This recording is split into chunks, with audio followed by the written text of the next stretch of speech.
PM सूर्य घर मुफ्त बिजली योजना।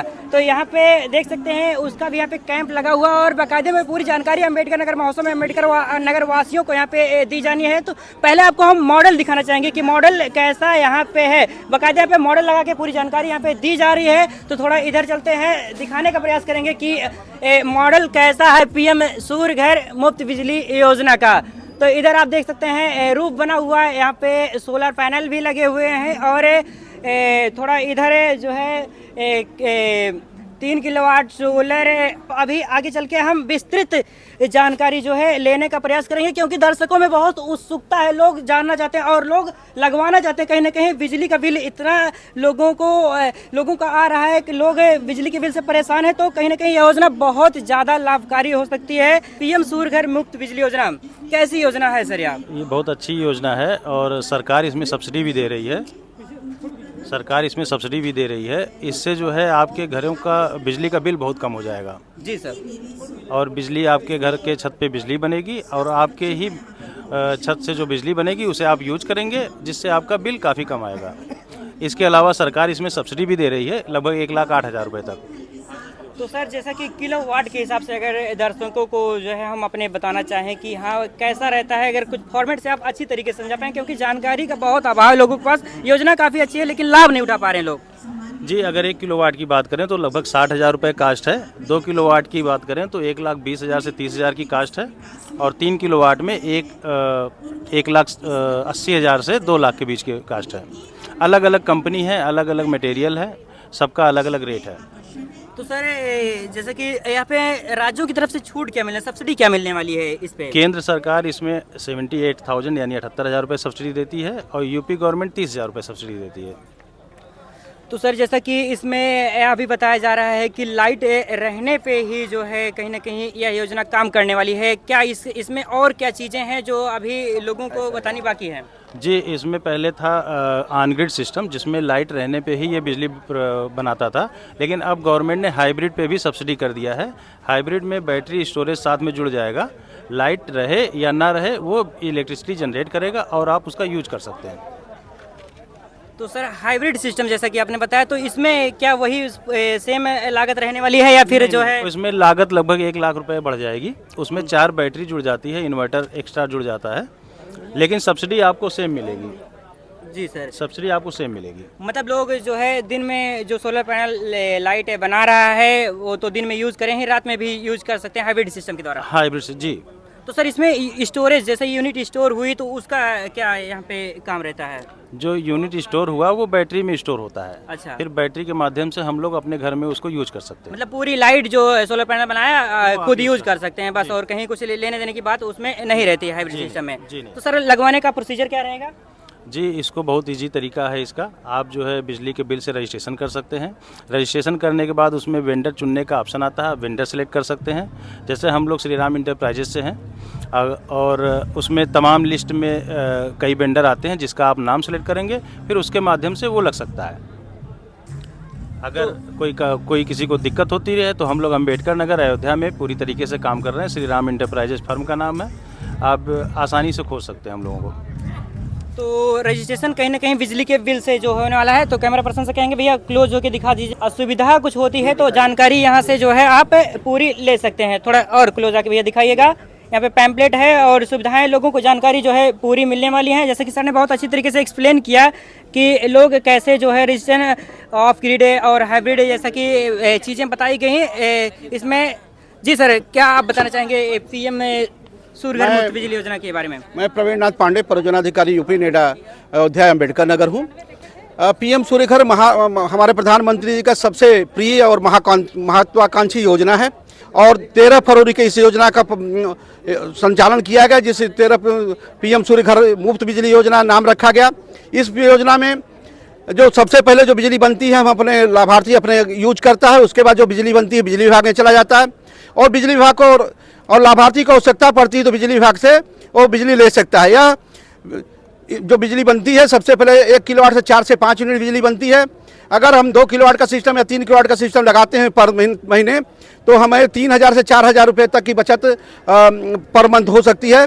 और सबसे बड़ी इसमें खासियत है कि नेट मीटरिंग के माध्यम से अगर जो बिजली बनती है जाड़े की बिजली गर्मी में भी हम समायोजित करते हैं। अगर हम हमारा लाभार्थी जो सोलर पावर प्लांट लगाता है वो अगर बिजली जाड़े में कम यूज करता है और गर्मी में ज़्यादा यूज करता है तो उसको जो प्लस माइनस करके 31 मार्च को उसका 2 रुपये यूनिट के हिसाब से उसको लाभार्थी अंशदान जो उनको अंशदान है उसको बिजली विभाग देता है। ठीक है, साथ ही साथ 1 यूनिट बिजली बनाने में 850 ग्राम कार्बन डाइऑक्साइड हवा में हम छोड़ते हैं।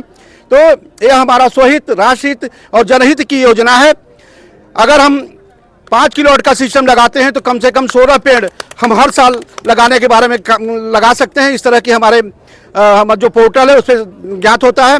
भारत सरकार जो PM सूर्य घर मुफ्त बिजली .gov.in करके जो हमारा साइट है, इस साइट पे जाकर आप ऑनलाइन रजिस्ट्रेशन करा सकते हैं। इस योजना के तहत जिसके पास धनराशि की कमी हो 7% इंटरेस्ट पे लोन दिए जाने का भी सुविधा है। जैसे कि अगर किसी को 3 किलोवाट का सिस्टम लगाना हो, उसका कास्ट 1,80,000 आता है तो उनको 10% 18 से 20,000 दिए जाने का प्रावधान है। उसके बाद 6 महीने का हॉलीडे पीरियड होता है।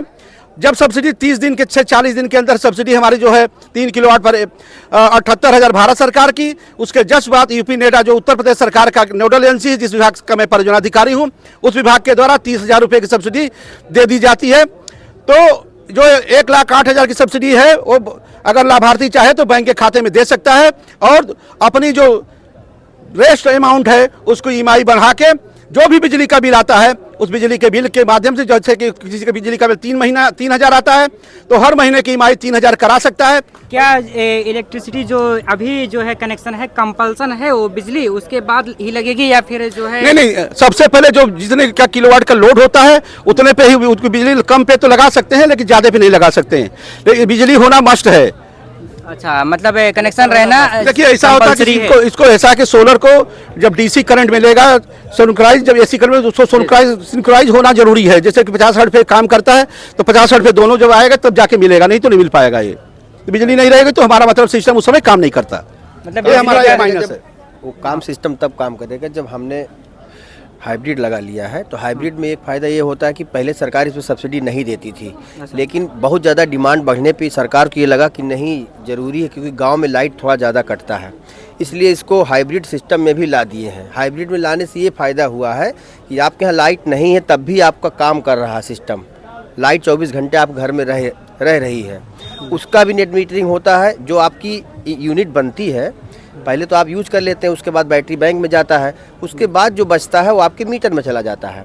तो लास्ट में जब आपका बिजली बिल निकलता है, एग्जाम्पल के लिए आप मान लीजिए आपने 400 यूनिट खर्च किया है और आपके सोलर प्लांट से 350 यूनिट बना है, तो 350 यूनिट उसमें से घट जाएगा, 50 यूनिट का बिल आपको देना होगा। यही सरकार की योजना है और ये ज़बरदस्त तरीके से काम कर रहा है। लोगों में अभी भी अवेयरनेस की थोड़ा सा कमी है, इस वजह से इसमें थोड़ा सा लोग इंटरेस्ट कम दिखा रहे हैं। इंटरेस्ट का मतलब बता दूं, मैं आपको बताना चाहूँगा जी सर। इसमें मेरा एक अलग से सुझाव है कि आप ग्रिड देखिए कास्टली होता है। हमारा विज्ञान का परिभाषा है कि हम लोग किसी भी चीज़ को कम पैसे में, सुसंगठित ज्ञान को हम विज्ञान कहते हैं, हम कम पैसे में ज़्यादा से ज़्यादा उनको लाभ दे सकें। जैसे कि हम लोग सबसे पहले भी 500 वाट का सिस्टम लगाते थे, तो उसमें एक 150 एच की बैटरी और 500 वाट का इन्वर्टर लगाते थे। ठीक है, उसमें एकदम कॉमनली देखने को मिलता था। हाँ, उसमें ये होता है सर कि 2 यूनिट बिजली हमारा पर डे उस पर खर्च हो जाता था। उस पर 16 रुपये या 14 रुपये हमारा रोज खर्च होता था, जिसके बारे में हमको जानकारी नहीं हो पाती थी। तो मेरा अपना सुझाव है कि ऑन ग्रिड जिसके पास पैसा अधिक है वो तो लगवा ले आप ग्रिड सिस्टम, लेकिन जिसके पास पैसे का अभाव है वो रूफटॉप सोलर सिस्टम लगा के साथ ही साथ 500 वाट का एक इन्वर्टर अपना जैसे पहले रखे रहते थे। तो मेन पर्पज जो देहातों में, गाँव में उनको AC चलाना नहीं है तो दो पंखा चलाना है या 4 पंखा चलाना है, या ज़्यादा से ज़्यादा कभी कभी पानी निकाल लेना है, तो 1 किलोवाट तक अगर इन्वर्टर लगा के चाहे तो PM सूर्य घर योजना का भी लाभ ले सकते हैं। उनको पैसा भी कम देना पड़ेगा, जिससे कि 500 वाट का सिस्टम हो तो 40 हज़ार में लगभग आ जाता है। 12-15 हज़ार का बैटरी होती है और 3 से 4 हज़ार का आपका इन्वर्टर होता है। तो इसमें हमारे लाभार्थी का कम से कम पैसा लगे। हम लोगों का यही सुझाव रहेगा कि लाभार्थी का कम से कम पैसे में हमारे जो वेंडर हैं, अम्बेडकर विकास और विरासत महोत्सव में हमारे कई PM सूर्य घर महोत्सव के तहत कई वेंडरों ने यहाँ स्टॉल लगाया है। हम सारे लोगों से रिक्वेस्ट करेंगे कि लाभार्थी को की आवश्यकता को देखते हुए आप काम करें। केवल ऐसा न हो कि हम लोग उससे ज़्यादा पैसा लेने के बारे में सोचें, ऐसा नहीं होगा। हम भी इस देश के निवासी हैं और अगर हम अपने निवासियों का फायदा नहीं उठाना चाहेंगे तो जो भरा नहीं है भावों से, जिसमें बत्ती रसदार नहीं, वो हृदय नहीं है पत्थर है, जिसमें स्वदेश का प्यार नहीं, तो हमें अपने राष्ट्र हित में अपने लोगों के प्रति जन सहभागिता निभाते हुए उनके प्रति उजागर, उनके प्रति शुभेच्छु होते हुए उनका काम करना पड़ेगा। जय हिंद, जय भारत। जी सर। सर ने एज ए फाइनेंशियल एडवाइज़र कहीं ना कहीं लोगों को बहुत सारी चीज़ें भी बताई, जैसा कि इन्वर्टर पे भी कहीं ना कहीं काम कर सकता है, ऐसी चीज़ें जो है बताई गई हैं। तो दोस्तों अभी हम सोलर प्लांट के इंजीनियर सर से बात करने वाले हैं। सर, क्या इसमें क्या टेक्नोलॉजी है कि जो है बिल कहीं ना कहीं बताया जा रहा है कि आधा होने वाला है लोगों का? आधा नहीं, लगभग होने वाला है। बिल तो ऑलमोस्टली 80% या 70% या बिल्कुल जीरो भी हो सकता है। अच्छा, जीरो भी हो सकता है। हाँ, ये डिपेंड करता है, इसीलिए मैं थोड़ी इस पे टेक्नैलिटी पे कुछ डिस्कस करना चाहूँगा। हम सिस्टम को कितना प्रिसाइजली इंस्टॉल करके उसको इफिशिएंट बना सकते हैं। हालांकि सिस्टम सब लोग इंस्टॉल कर रहे हैं, नो डाउट्स। पीएम सूर्यघर योजना के अंतर्गत कई सारे वेंडर्स हैं जो प्लांट का इंस्टॉलेशन कर रहे हैं, लेकिन इसमें कई छोटी छोटी ऐसे फैक्टर्स होते हैं जो हमारे प्लांट को इफिशिएंट बनाते हैं। जैसे कि हमारे प्लांट का ओरिएंटेशन कैसा होना चाहिए, ओरिएंटेशन इन सेंस कि हमें प्लांट को किस तरफ ओरिएंट करना चाहिए, यानी उसकी फेसिंग किधर होनी चाहिए, कितने डिग्री पे उसका एंगल होना चाहिए, हमारा जो माउंटिंग स्ट्रक्चर लगा है वो किस क्वालिटी का लगा हुआ है, पैनल्स जो है वो किस क्वालिटी के लगे हुए हैं, किस ब्रांड्स के लगे हुए हैं, हर चीज़ उस पर डिपेंड करती है। दूसरी ये चीज़ है कि जो हम अपने सिस्टम को प्रिसाइजली इंस्टॉलेशन के बारे में सोचते हैं, उसमें जो हमारा माउंटिंग स्ट्रक्चर का काम करने का तरीका है, उसके इंस्टॉलेशन का तरीका जो है, उसमें हम केमिकल फास्टनर्स डाल रहे हैं कि नहीं डाल रहे हैं। अर्थिंग जो है सबसे महत्वपूर्ण इसमें चीज़ है कि चूंकि अर्थिंग प्रोटेक्शन जो है ऑलमोस्ट सब जानते हैं कि उसका महत्व क्या है, तो हमारा सिस्टम जहाँ भी पावर जनरेटिंग सिस्टम है वहाँ के लिए अर्थिंग होना बहुत जरूरी है। तो हम सोलर पावर प्लांट के लिए जनरली अगर अप टू हम 10 किलोवाट की बात करें तो जनरली 3 अर्थिंग करते हैं। 2 AC साइड्स की अर्थिंग होती है, एक DC साइड्स की अर्थिंग होती है, 2 DC साइड की होती है, एक AC साइड्स की होती है। अब इन अर्थिंग की जो डिपिंग हमारी होनी चाहिए, यानी कितना अंदर होना चाहिए, एक पिट दूसरे पिट से कितनी दूरी पे होना चाहिए, ये हर चीज़ मायने रखता है। तो मैं इस वीडियो के माध्यम से ये बताना चाहता हूँ कि जो हमारा अर्थिंग होना चाहिए उसकी टेस्टिंग आए, उसके जो रेजिस्टेंस हो लेस देन 5 ओम होना चाहिए, मिनिमम लेस देन 5 ओम होना चाहिए।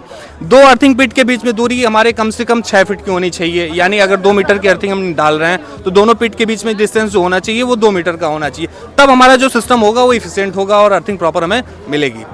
तो सर बड़ी बात जैसा कि आपने कही कि पैनल का चूज करना कि कौन सा बेस्ट कौन सा रहेगा। देखिए अब हम किसी ब्रांड्स को इंडिविजुअल फिर भी अगर आप एज ए इंजीनियर सर कुछ बताना चाहें जो दर्शकों को हमारे पता चला कि रूरल एरिया, क्योंकि रूरल एरिया में कहीं ना कहीं लोगों को लाभ मिलने वाला है और रूरल एरिया से हैं। बिल्कुल। देखिए जो मेरे ओपिनियन, अगर मैं अपने ओपिनियन से बात करूं तो जो वारी एनर्जी लिमिटेड है या रिलायंस लिमिटेड है या हमारे पास विक्रम सोलर्स के पैनल आते हैं, ये ग्रेड वाइज जो है टायर 1 कंपनी में आते हैं।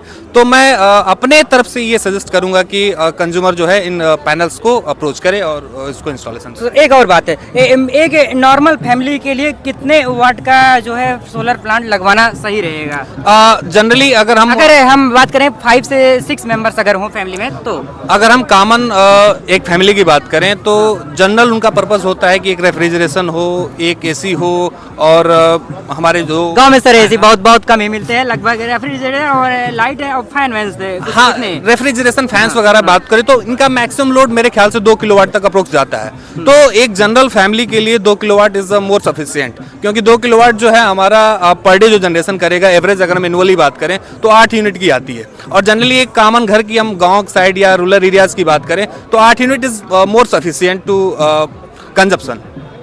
गांव में लाइट भी जैसे कि बहुत जाती है, तो कौन सा हाइब्रिड और एक और प्लांट बताया गया, कौन सा देखिए रहेगा? हाँ। देखिए अगर हम रूरल एरियाज की बात करें जहां हमारे पास ग्रिड अवेलेबिलिटी बहुत कम है, यानी लाइट बहुत कम रहती है क्योंकि वहाँ दिन के वक्त कटौती बहुत ज़्यादा होती है, तो वहाँ हाइब्रिड सिस्टम जो है सबसे सुटेबल सिस्टम्स है।